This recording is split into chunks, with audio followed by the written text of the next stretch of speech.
देश भर में किसानों को एक बड़ी राहत दी गई है, जिसके तहत करोड़ों किसानों के खाते में 18,000 करोड़ से ज्यादा की राशि पहुंचाई गई है। यही नहीं, इंदौर में भी इसको लेकर बीजेपी ने आयोजन रखा। इस दौरान सामूहिक रूप से प्रधानमंत्री के उद्बोधन और अलग अलग राज्यों में किसानों से किए जा रहे संपर्क के बारे में दी जाने वाली जानकारी को इंदौर के पलासिया क्षेत्र में बीजेपी कार्यकर्ताओं ने सामूहिक रूप से देखा। वहीं इस दौरान इंदौर शहर अध्यक्ष भाजपा गौरव रणदीवे ने कहा कि प्रधानमंत्री द्वारा किसानों के हित में बड़ा फैसला लिया गया है। कुछ लोग किसानों के नाम पर भ्रम फैलाने की कोशिश कर रहे हैं, इसे किसान समझ रहा है।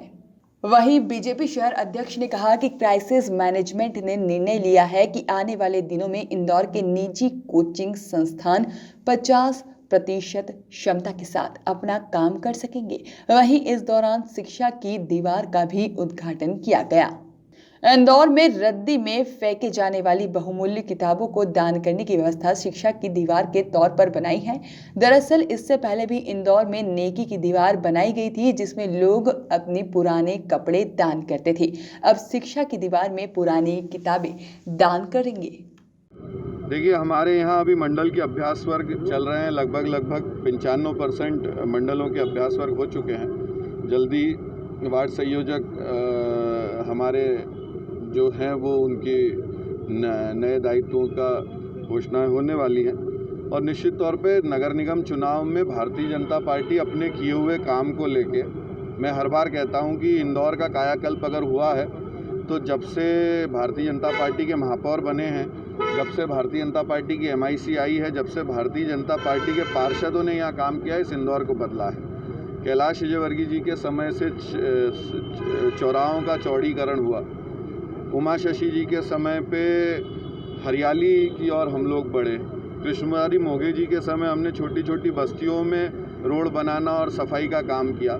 मालिनी गौड़ जी के समय हमने इंदौर को 4 बार स्वच्छता में भारत में नंबर 1 लाया। आज तो हम गौरव से और गर्व से कह सकते हैं कि हम इस देश के सबसे स्वच्छ शहर में रहते हैं। तो ये जो जितना ट्रांसफार्मिंग इंदौर किया है, ये भारतीय जनता पार्टी के महापौरों ने, हमारी मेयरिन काउंसिल के सदस्यों ने, हमारे पार्षदों ने किया है। और इसी को लेके हम लोगों के बीच में जाएंगे और जनता का भरपूर आशीर्वाद हमें मिलेगा। लेकिन कांग्रेस का इसी बात को लेकर देखिए, प्रदेश ने पहले जब भोपाल से ये आदेश आया था कि रात को 10 बजे से लेकर सुबह तक का कर्फ्यू रहे, उस समय क्राइसिस मैनेजमेंट की हमारी टोली, हमारे सारे सम्मानीय जनप्रतिनिधि हम लोग बैठे थे।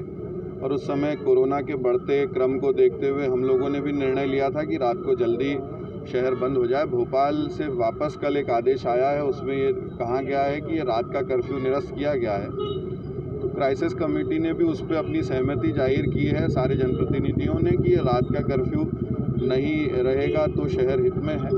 अभी चूँकि शहर वापस से धीरे धीरे अपने व्यापार की ओर लौटा है, वापस से स्वस्थता की ओर लौटा है, मगर मैं साथ ही साथ एक और बात कहना चाहता हूँ कि हमें लापरवाह नहीं होना है। हमारी इंदौर की जनता से आपके चैनल के माध्यम से भी आग्रह करना चाहता हूँ कि जो भी कोरोना के प्रोटोकॉल हैं, नियम है, उसका पालन करते हुए, अपने आप को स्वस्थ रखते हुए इंदौर को भी सुचारू रखें। लगातार कोचिंग इंस्टीट्यूट चालू करने की मांगों को लेके स्टूडेंट्स, पालक, कोचिंग इंस्टीट्यूट के लोग भी हमारे पास आ रहे थे।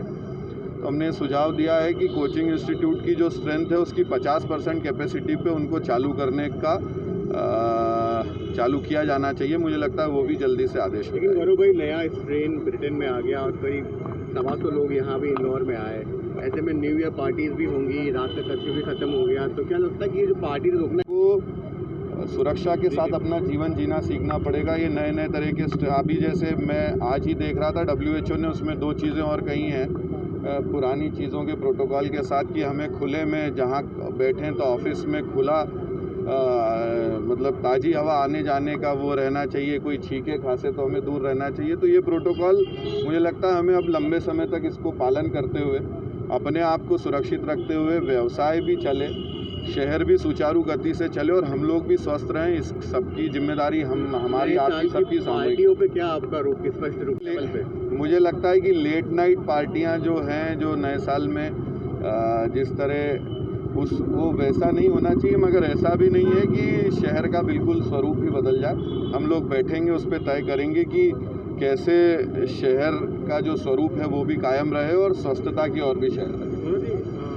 आगामी नगरीय विकास प्लान ऐसा था कि पहले जानकारी नहीं थी कि पाइप डालने हैं, इससे सड़क आप देख ही रहे होंगे शहर में सभी जगह। देखिए, मैं आपको एक बात कहना चाहता हूँ कि कांग्रेस के पास आरोप प्रत्यारोप के अलावा कुछ नहीं। कांग्रेस अपने किए हुए 5 कामों को इस शहर में गिना दे, नहीं तो हम भारतीय जनता पार्टी के कार्यकर्ता, हमारे मेयर, हमारी मेयर इन काउंसिल अपने किए हुए 51 कामों को उनके सामने गिनाने को तैयार है। तो इसलिए मैं कांग्रेस की ऐसी बेबुनियाद बातों पे ध्यान भी नहीं देना चाहता। वास्तव में अटल जी ये स्टेट्समैन थे। दोनों के बीच का अगर हम अंतर को समझें तो पॉलिटिशियन तात्कालिक समस्या का निदान सोचता है, स्टेट्समैन वो होता है कि जो देश के लिए आने वाली पीढ़ियों के बारे में, भविष्य के बारे में चिंतन करता है। अटल जी का अगर पूरा हम कार्यकाल देखें तो उन्होंने शताब्दियों का देश का विचार किया और इसलिए उस समय जितनी भी उन्होंने योजनाएं प्रारंभ की, चाहे गोल्डन कॉरिडोर की योजना हो, हर गांव को सड़क से जोड़ने की योजना हो, नदियों को जोड़ने वाली बात हो, किसानों को जो ब्याज दर 12 और 14% देना पड़ता था, नेशनल बैंकों की 7% करने का मामला हो, और चाहे किसान को सुलभता के साथ में ऋण उपलब्ध हो सके, इसलिए क्रेडिट कार्ड की योजना हो, ये सारी योजनाएं ऐसी थी जिनकी आवश्यकता इस देश के हर वर्ग को थी और अटल जी उस कार्यकाल में बने। आप लोगों को ध्यान होगा कि उसके पहले जब नरसिंह राव जी प्रधानमंत्री थे तो हमको कर्ज चुकाने के लिए भारत सरकार को अपने कोष का सोना उस कर्जे के बदले में देना पड़ा था, किंतु आर्थिक दृष्टि से भी जो उन्होंने देश को एक व्यवस्था दी वो वास्तव में बहुत सराहनीय थी। देश के बच्चे बच्चे का मॉरल बढ़े, इसलिए जो उन्होंने पोखरण में आणविक परीक्षण करके इस देश के सम्मान को बढ़ाया, इस देश के युवाओं को, हर नागरिक के सम्मान को बढ़ाया, ऐसा अगर कहा जाए तो उनका स्वर्णिम कार्यकाल था। और वो केवल अटल जी के कार्यकाल के लिए नहीं तो आने वाले समय के लिए भी उन्होंने जो मार्गदर्शन किया, जो गाइडलाइन दी, वास्तव में आज भी उसका उतना ही उपयोग है। और आज प्रसन्नता की बात है कि हमारे वर्तमान प्रधानमंत्री नरेंद्र जी मोदी उस आधार के ऊपर उनके विचारों को, उनकी कार्यशैली को आगे बढ़ा रहे हैं। मैं इस अवसर के ऊपर अटल जी को उनको काम के लिए बहुत बहुत बधाई देता हूं और वास्तव में उनका मार्गदर्शन आज वो भले ही हमारे बीच में न हो, इस देश को लंबे समय तक करेगा, ऐसा मेरा विश्वास है। ऐसा है कि वो हठधर्मिता है, क्योंकि सरकार ने कई बार ऑफर दिए कि जो तीनों प्रकार के विधेयक पास हुए हैं उनके अंदर अगर आपको कोई आपत्ति है तो उसमें आप सुझाव दीजिए, हम उसके अंदर संशोधन करने के लिए तैयार हैं। किंतु वो तो एक ही बात कहते हैं कि इस विधेयक को वापस लिया जाए। अगर प्रजातंत्र के अंदर कोई कानून बनने के बाद में उसको वापस लेने की परंपरा चलेगी तो मैं समझता हूँ कि देश चलाना ही कठिन हो जाएगा और इसलिए ये उनकी हठधर्मिता है। मेरा सुझाव है कि उन्होंने सरकार बार बार आमंत्रण दे रही है, खुले मन से चर्चा करना चाहिए। जो उसमें इस प्रकार के विषय है कि जिनसे उनको आपत्ति है उसमें संशोधन का अपना विचार दें, सरकार उसके लिए तैयार है। जरूरत पड़ी तो कृषि बिल के समय ऐसा है कि मैंने जो अभी भोपाल गया था और 4 मंत्रियों से विचार विमर्श किया, बातचीत की, तो उस विभाग के बारे में जो कुछ भी मेरे सुझाव थे उन सुझावों के ऊपर मैंने उनसे चर्चा की है और मैं समझता हूँ कि उनमें से कई सुझावों को उनका विभाग ये लागू करेगा, ऐसा मेरे को लगता है। कोरोना का नया तब उसको अटल जी की याद में जो कार्यक्रम आयोजित किया गया है, इसके पीछे क्या मकसद है? देखिए, हम सबके पूर्व प्रधानमंत्री और भारत रत्न, हम सबके बीच में हमारे वरिष्ठों ने बहुत कुछ बताया, पर आज भारत रत्न पूर्व प्रधानमंत्री अटल बिहारी वाजपेयी जी का जन्मदिन है।